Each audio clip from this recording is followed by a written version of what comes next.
Olá!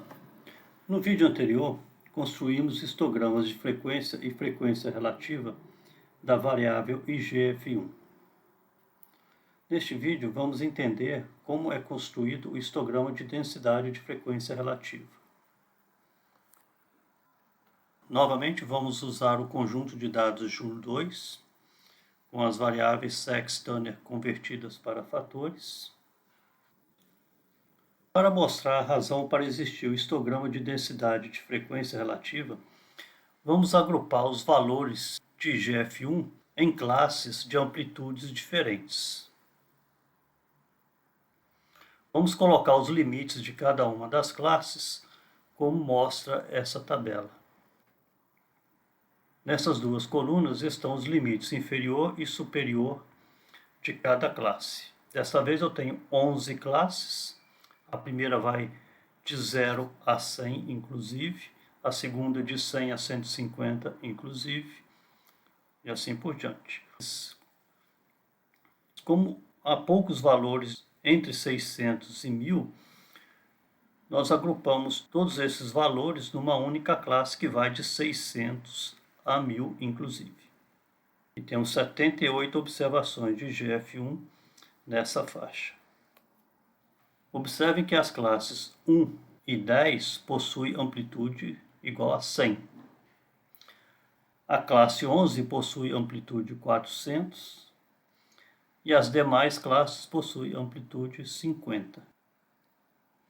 Essa coluna mostra a frequência de valores em cada uma das classes e essa outra mostra o percentual de valores em cada uma das classes.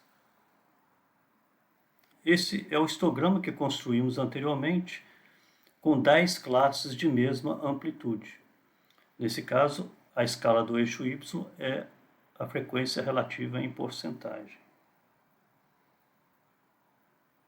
Vamos forçar o R a usar essas classes para construir o histograma de IGF1.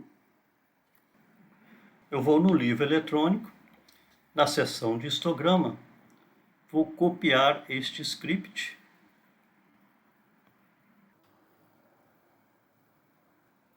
Ctrl C.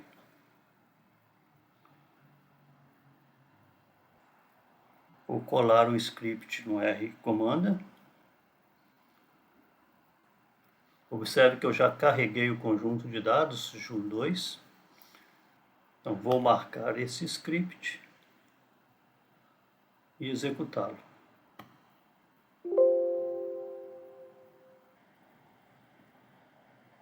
Então, esse script gerou 4 histogramas, sendo o primeiro o de frequência relativa com 10 classes de mesmo tamanho, que é o que nós geramos no vídeo anterior. Os demais histogramas correspondem aos histogramas de frequência, frequência relativa e densidade de frequência relativa, para a configuração de classes com amplitudes diferentes que criamos.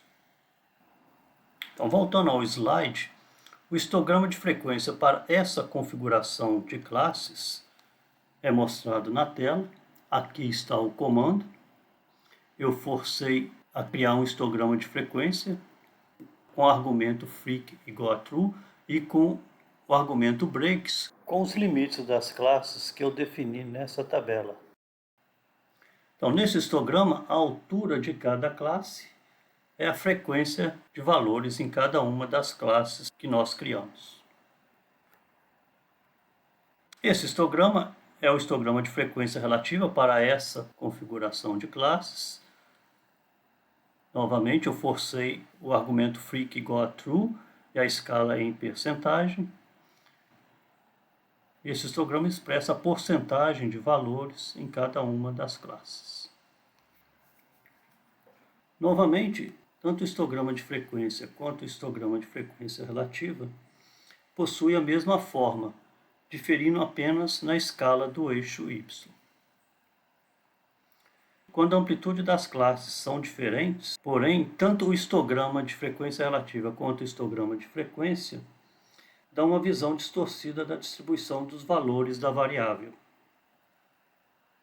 Se compararmos estes dois histogramas com o de frequência relativa, quando as classes são de mesma amplitude, Particularmente, a classe 11 parece ter mais valores do que na realidade tem. Na área de mensagens do R-Commander, aparece uma mensagem dizendo que as áreas no histograma estão erradas, que é melhor usar o argumento frac igual a false. Essa mensagem aparece porque em um histograma a área de cada barra e não a altura deveria refletir a quantidade ou a proporção de observações em cada classe, dependendo do tipo de histograma. Do jeito que está, o histograma dá uma ideia distorcida da distribuição dos dados. Essa mensagem indica que a distorção é causada porque cada classe de um histograma deve ter altura tal que as áreas de cada classe, altura vezes amplitude, devem ser proporcionais à frequência ou frequência relativa de cada uma delas. Não é o que acontece nesses dois histogramas.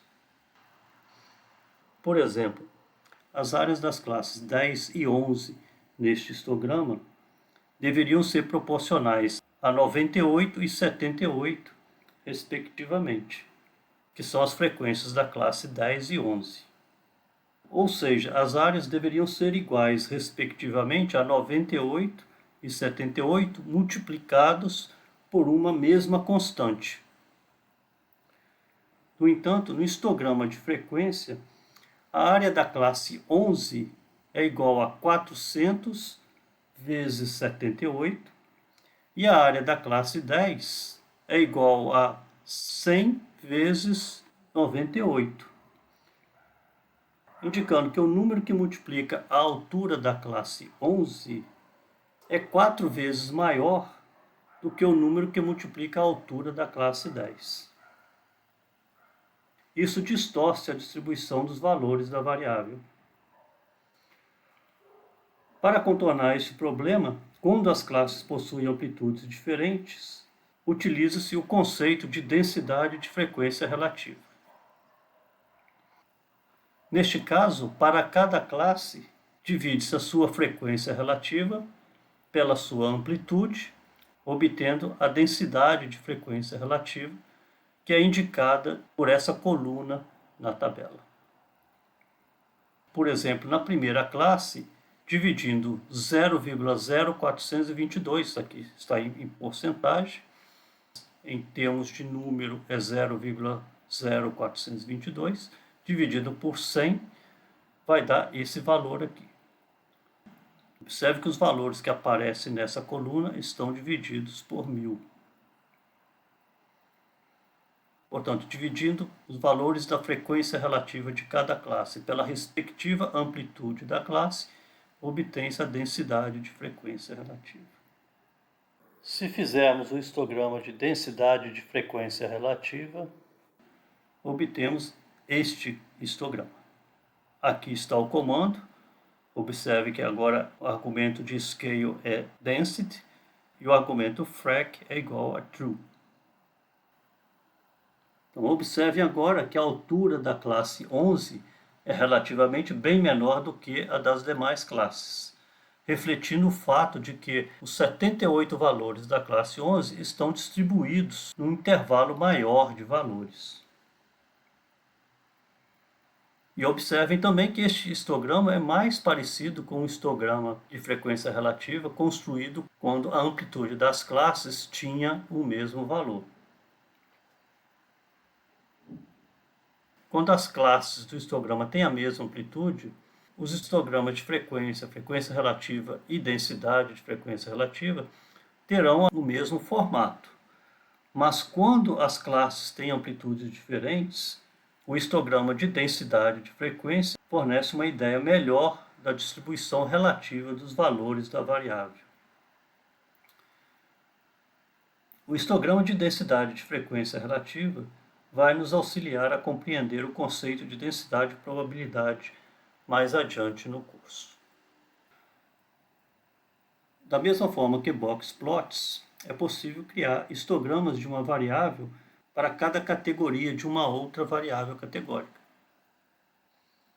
Por exemplo, para criar um histograma de IGF-1 para cada categoria de Tanner, eu venho em gráficos, seleciono o histograma, seleciono a variável IGF-1, em gráfico por grupos, seleciono a opção Tanner Cat, clique em OK, clique em OK novamente. Aqui estão os 5 histogramas de IGF-1, um para cada categoria de Tanner. Então, este gráfico mostra um padrão de distribuição semelhante ao indicado pelo boxplot. Porém, eu acho mais fácil, neste caso, visualizar a distribuição dos valores de IGF-1 entre as diversas categorias de Tanner por meio do boxplot. No próximo vídeo, iremos mostrar os diagramas de pontos. Até lá!